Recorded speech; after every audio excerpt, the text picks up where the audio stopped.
Good evening, everyone. I'm David John Sponheim for America's Third Party. We are going to be discussing the potential for war in Syria. The Democrats and Republicans seem to be in total agreement that a strike is necessary on Syria in order to stop this reckless use of chemical weapons. We at America's Third Party, as you probably know, are against war. We don't see the strong reason to strike Damascus or Syria at this time, and we also believe that the aftermath, global nuclear war, is a possibility.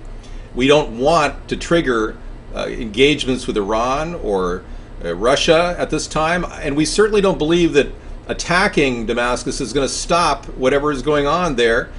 Ultimately, it's going to be a bloodbath. So how is it the Republicans and Democrats keep pushing for war, even though they've had no success whatsoever over the past 4 wars? The Vietnam War ended in a stalemate, and ultimately we had to withdraw troops. Iraq, we withdrew troops. They still have major civil crises going on in Iraq, insurgent activity, deaths last week of 82 people in Baghdad. And Afghanistan, a non-stop war going on there, and yet they want to start another war. You see now why we need a third party. You see now why we need a brand new voice in American politics, and I hope to be that voice. I'm going to bring you some justification from Mr. Straight Talk Express, John McCain, in the news right now. He's going to talk about how he thinks it's a guarantee that Russia, China, and Iran will not act if we strike Syria with tomahawks. Let's go there right now. So we do have 5 U.S. warships in the Mediterranean right now. Russia and China allegedly are sending warships as well. Russia, China, and Iran have warned the United States of catastrophic consequences if the United States attacks Syria. What are your thoughts on that?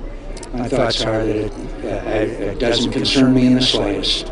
Why is that? Because they will not act, just as they didn't act when the Israelis 4 times have taken out targets inside Syria. Syria said that they would react, and they didn't. The United States is the most powerful nation in the world, and we're not going to be intimidated by Russia and China. We are not.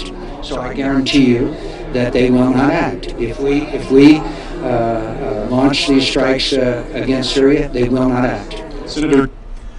Well, isn't that nice? We got an assurance from Mr. Straight Talk Express, John McCain.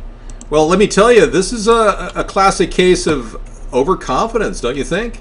I mean, yes, he's correct. Israel did strike what appeared to be a potential nuclear refinement area in Syria a few years back, and Syria didn't respond. They actually went to clean up the site and deny that it even occurred. But this is a bigger move by Barack Obama, forcing a war against Syria, and with almost 80% of the American people against it. You got to wonder what's going on in their head. What's going on in the mindset of Congress, both the Democrats and the Republicans, to justify this attack on Syria and ultimately not even deal with the consequences. And we talked about some of the consequences, like boots on the ground, what could be the inevitable consequence. Let's listen to John Kerry for a second talk about boots on the ground like he did the other day. This was a recorded video of him talking about the potential for our involvement in Syria. A prohibition for having American boots on the ground, is that something that the administration would accept as part of a resolution?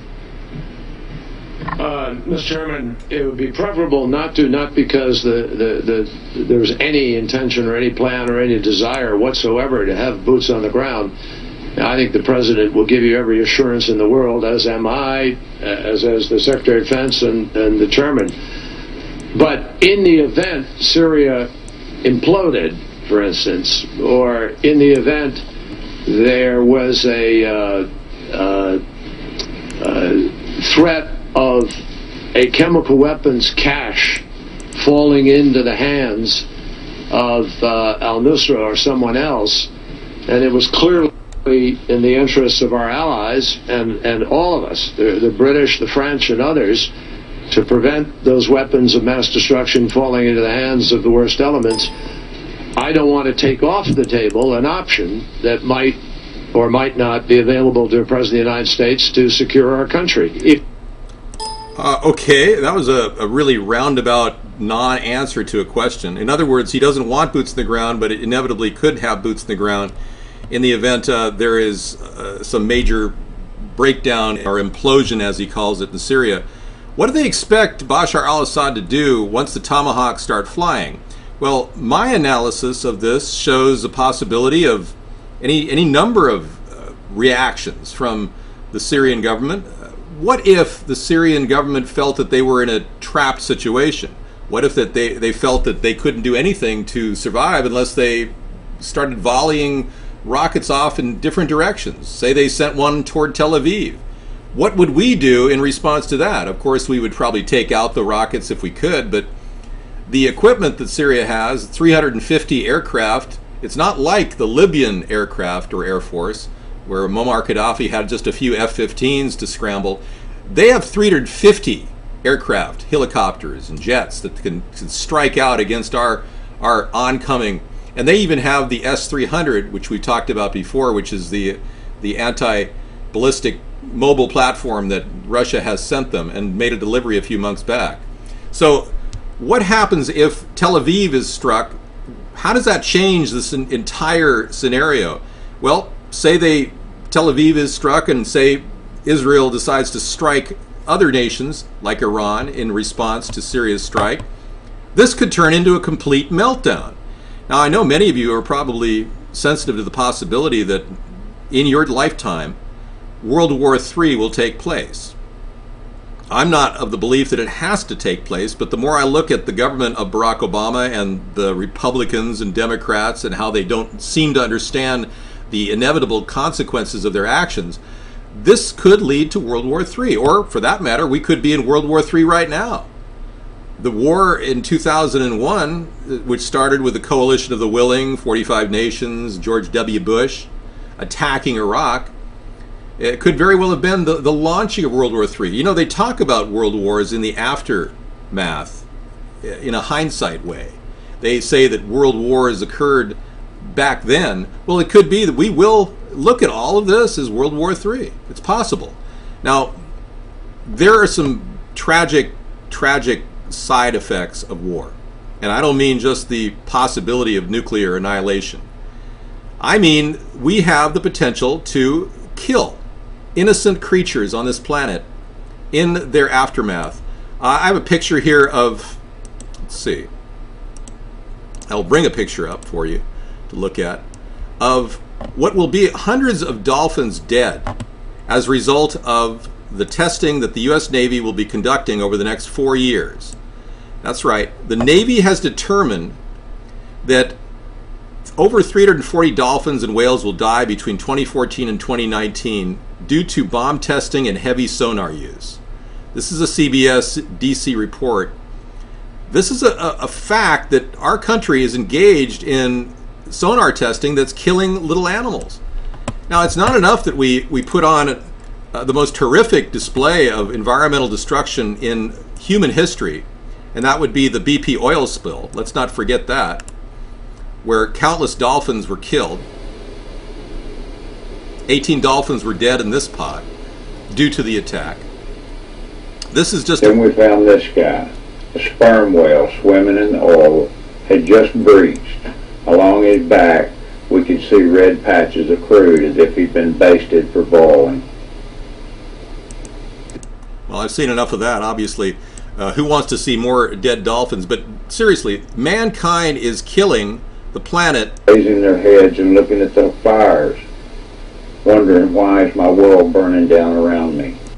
Yeah, mankind is killing the planet. We're not cleaning the ocean. We're actually doing the opposite. So when is America going to get wise and stop the wars that John Kerry and Barack Obama and John McCain want to start, and start doing the right thing, and that's cleaning the ocean?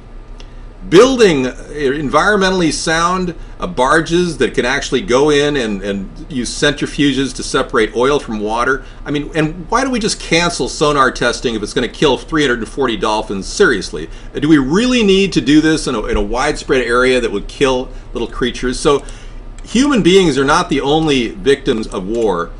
Obviously, we could sit here and listen to John Kerry talk about his justification, babbling over and over again till the cows come home, and we're not going to solve the world's problems. But we are going to get a better picture as to why humans have made mistakes time and time in history.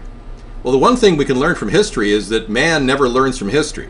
It seems to be the common thread running through our entire history is we just don't listen, we don't learn, we don't correct our errors from the mistakes we've made in the past. And I believe that this war with Barack Obama is trying to start with Syria could ultimately be the same mistake all over again.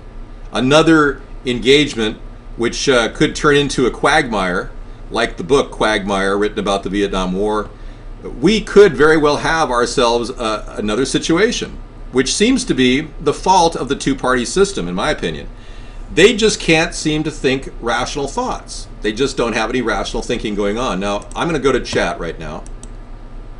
Abnormal says over in Vaughan, good to be at the top of the food chain. Yeah, great. As long as you're not breathing in through your gills oil, as long as you're not getting contaminated or somehow getting sonar kill your brain cells and forcing you to die on the beach. All of that is the aftermath of a human species that's gone completely wacky.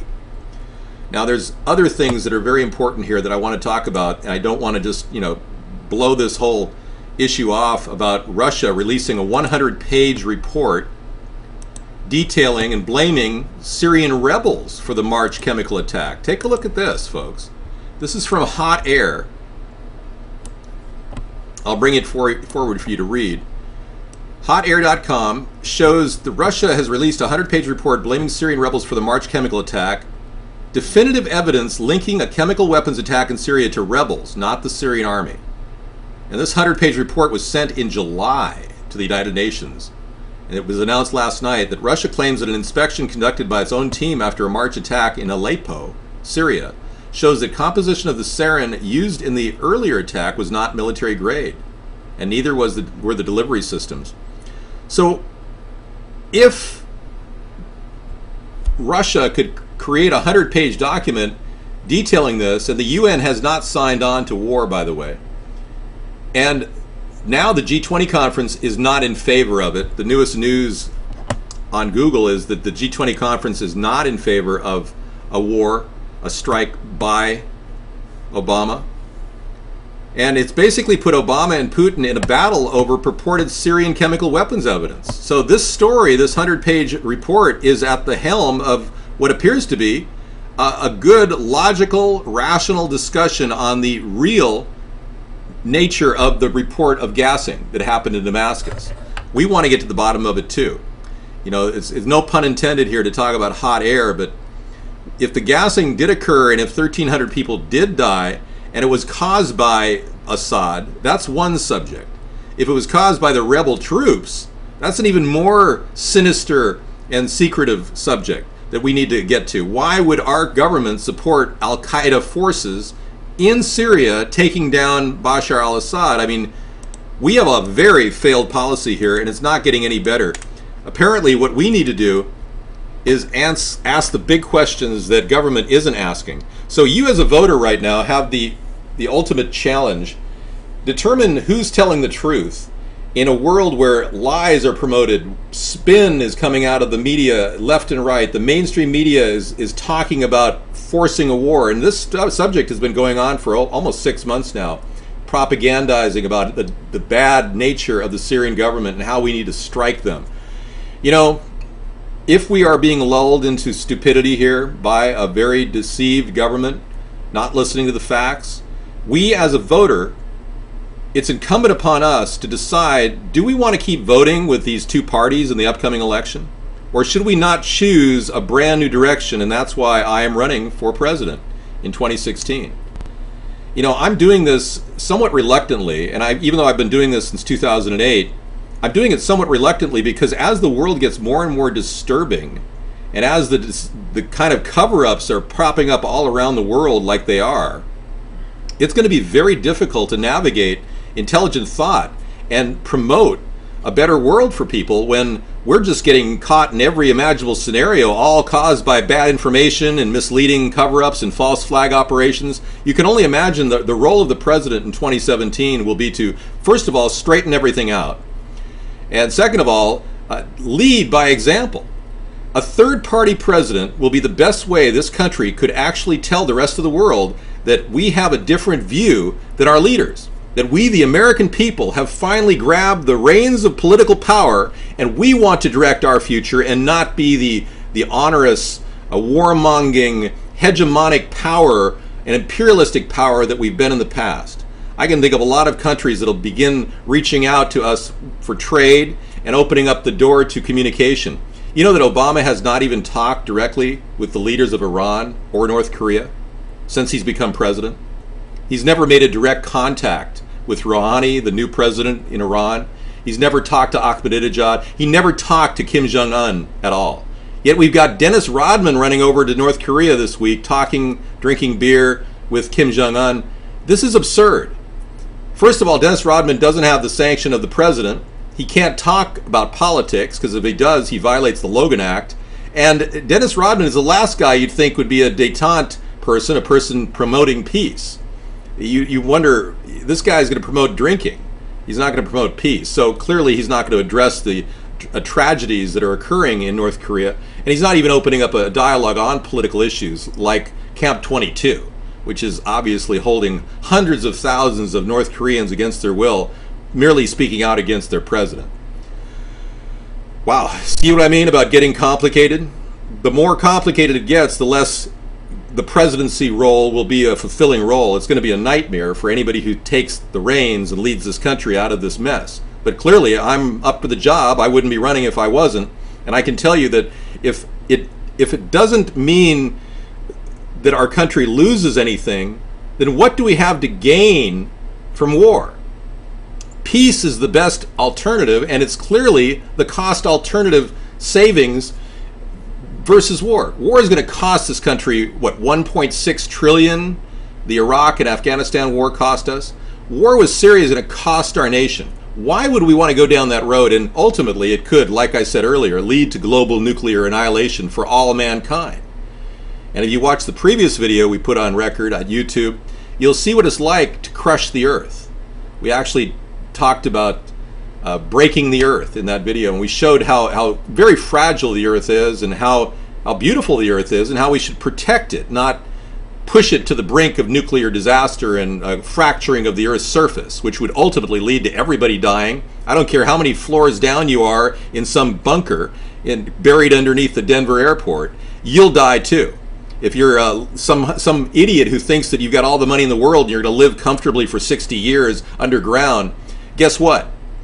There's vent holes going to the surface of the earth, and you'll end up getting nuclear radiation down deep anyway. So realistically, folks, we need to move toward no war, and I certainly hope that greater intelligence, rationality takes precedent here, and Barack Obama and John Kerry don't get their way.